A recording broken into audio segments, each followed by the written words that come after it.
été proclamé par le roi des Belges de l'époque, c'était le roi Baudouin, et ça a entraîné, peut-on dire ça, ça a entraîné cette émancipation, des conséquences insoupçonnées pour l'Afrique, et pas seulement peut-être d'ailleurs. Non, et pour le monde entier, j'ai envie de dire, parce que tout ça est une très vieille histoire, on imagine bien que mais c'est une histoire étonnante, parce que figurez-vous que le Congo a été découvert, c'est toujours beaucoup fait sourire ce terme de découvrir pour les Européens, parce que ça a été découvert par les Portugais, alors qu'il y avait quand même une nation africaine qui était là, sur place. Oui. Donc ce mot de découverte m'a toujours fait sourire. Mais toujours est-il qu'en 1482, les Portugais arrivent, descendant le long de l'Afrique, sur l'océan Atlantique, découvrent le fleuve Congo. Immense fleuve, le deuxième plus grand fleuve de l'Afrique. Et alors ils vont remonter le cours du Congo et découvrir un vrai royaume qui va exister jusqu'en 1600, 1650 à peu près. Puis ça va se déliter, et à partir de ce moment-là, les nations africaines vont reprendre chacune leur indépendance. On voit là donc la carte de la République du Congo. C'est ce pays qui nous intéresse aujourd'hui, la République démocratique du Congo, très exactement. Donc une fois qu'on a découvert ce pays, figurez-vous qu'il va devenir, le Congo dans son sens très large, c'est-à-dire tout autour du fleuve, va devenir la propriété d'un homme. Vous y croyez ça? Un seul homme. Il s'appelle le roi des Belges, il s'appelle Léopold II. Ce n'est pas la propriété de la Belgique, ça n'est pas la propriété du royaume, c'est la propriété de ce monsieur. Comme étant la limite de la couverture requise par les standards définis par l'Association internationale des magistrats. La dernière grande vague de recrutement des magistrats en République démocratique du Congo date de 2011. Nous avons donc un grand retard à rattraper. Mes chers compatriotes, j'ai à cœur l'ensemble de vos aspirations pour un Congo meilleur, un Congo paisible, plus juste et plus équitable.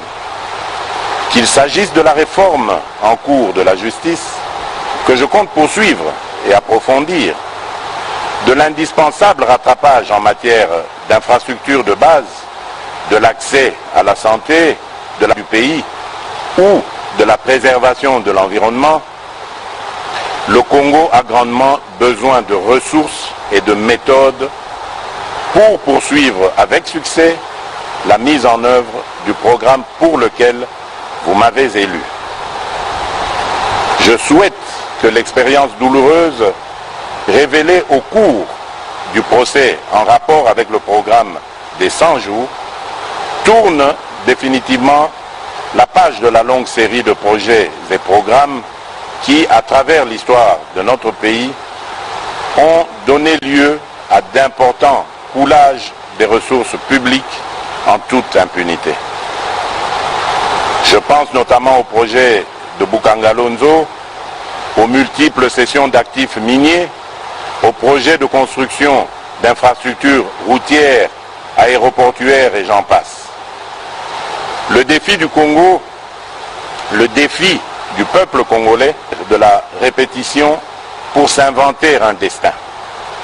À tout prix, nous devons y parvenir et nous allons y arriver.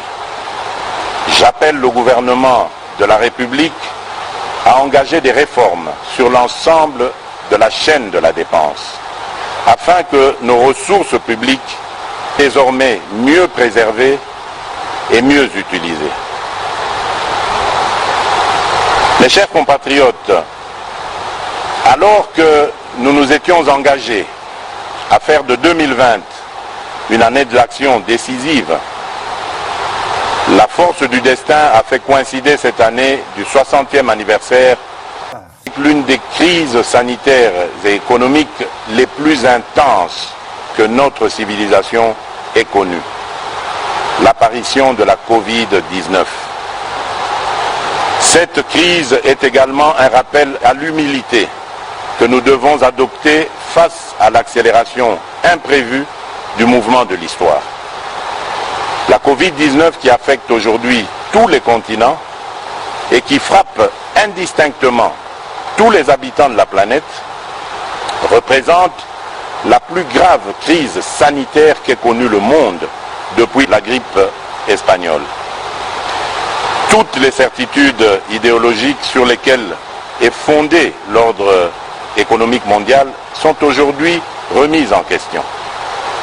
Pour s'adapter à cette nouvelle donne et offrir à ses États membres la possibilité d'investir massivement dans la lutte contre la Covid-19, l'Union européenne ainsi que la Banque centrale européenne ont revu et assoupli de manière exceptionnelle.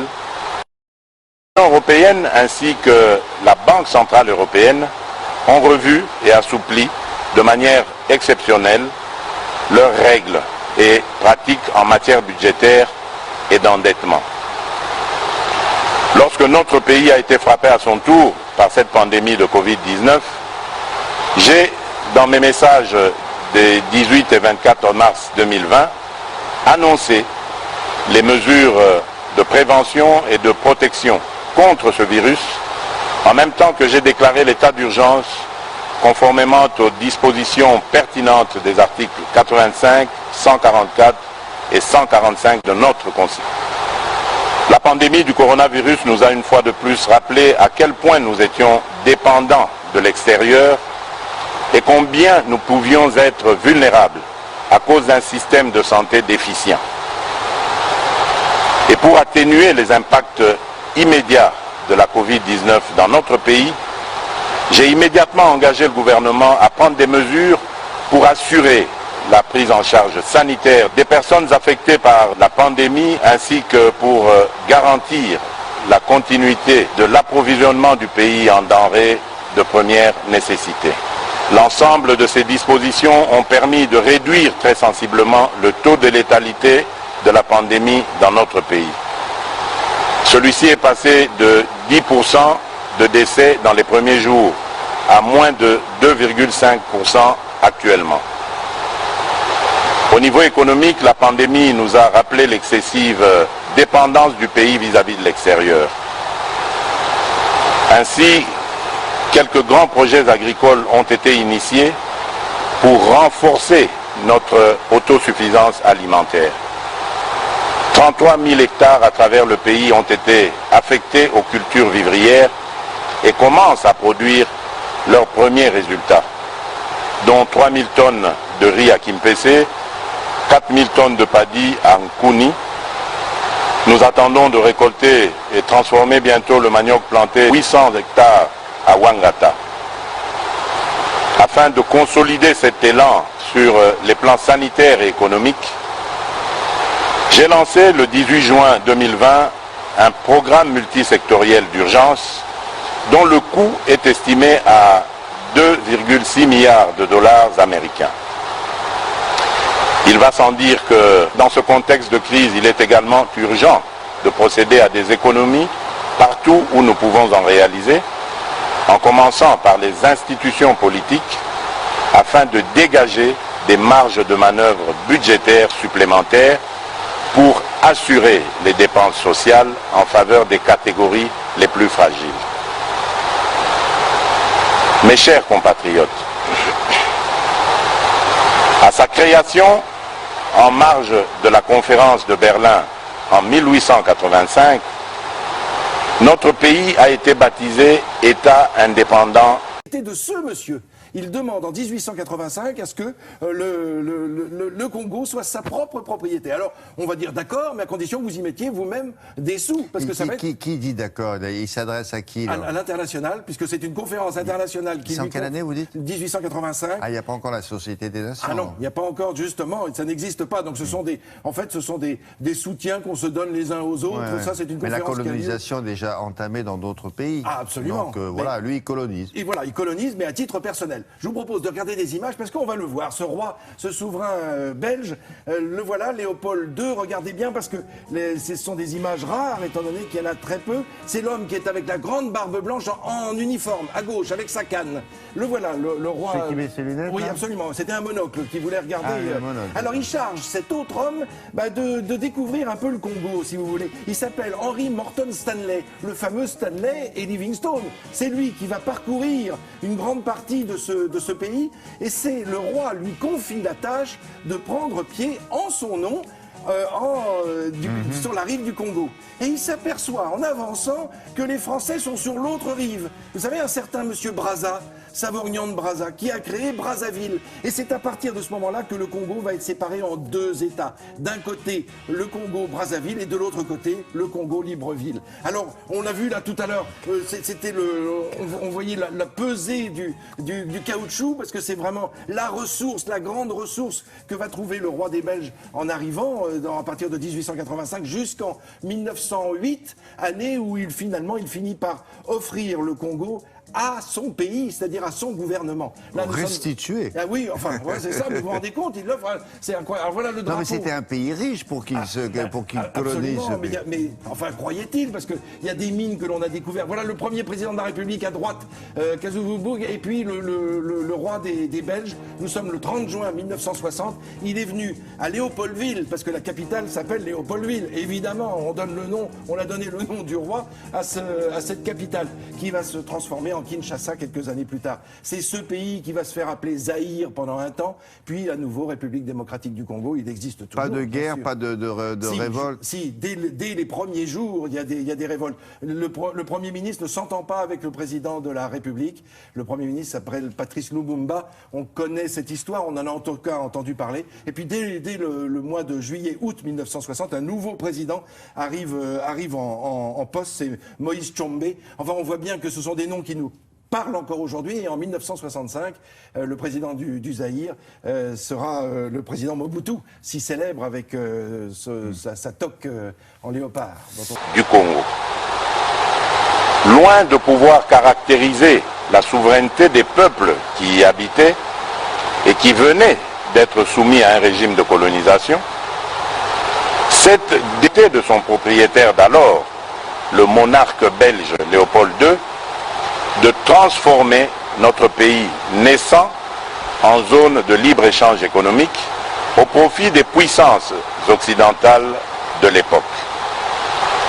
C'est ainsi que notre pays a toujours été un centre d'enjeux planétaires qui le dépasse, au point que c'en est devenu son ADN, la source de ses joies et de ses peines.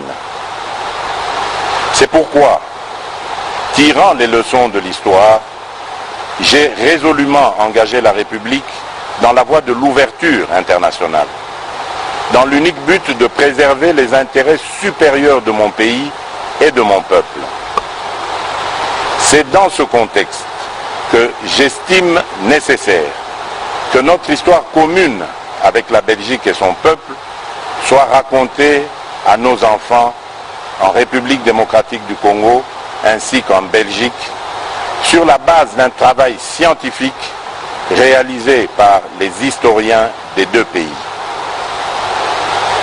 Mais le plus important pour l'avenir, c'est de bâtir des relations harmonieuses avec la Belgique, parce qu'au-delà des stigmates de l'histoire, les peuples ont su construire une relation forte que j'ai pu vivre personnellement lors de mon exil en Belgique, mon autre Congo.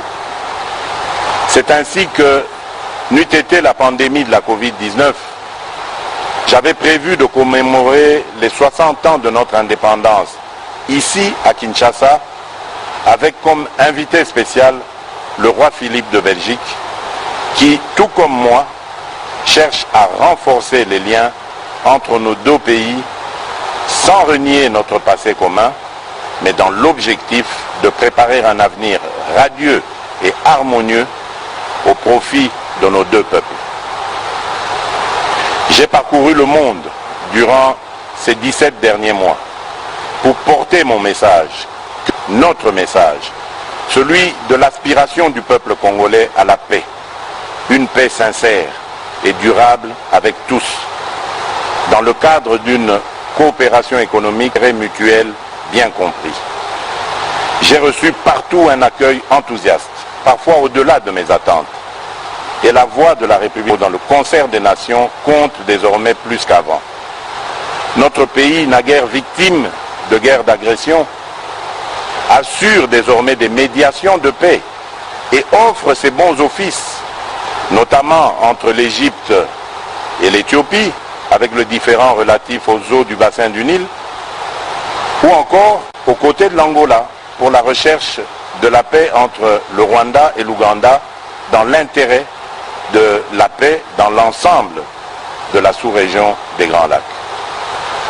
Mais nombreux déplacements ont également hissé la coopération au développement en faveur de la République démocratique du Congo à un niveau sans précédent.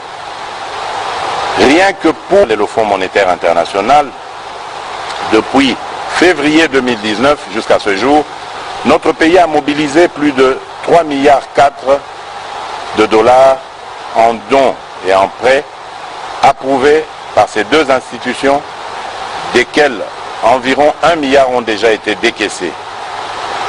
Au niveau bilatéral, les nouveaux engagements financiers générés en faveur du Congo à la suite de cette intense activité diplomatique dépassent le milliard de dollars, dont plus de 600 millions rien que pour les États-Unis d'Amérique, pays avec lequel nous avons établi une relation privilégiée.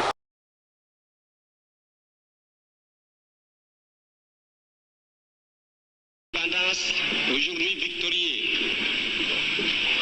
je vous salue au nom du gouvernement congolais. Cette indépendance du Congo, si elle est proclamée aujourd'hui dans l'attente avec la Belgique, pays ami avec qui nous traitons d'égal à égal, ni les Congolais d'un de ces noms ne pourra jamais oublier cependant que c'est par la lutte qu'elle a été conquise.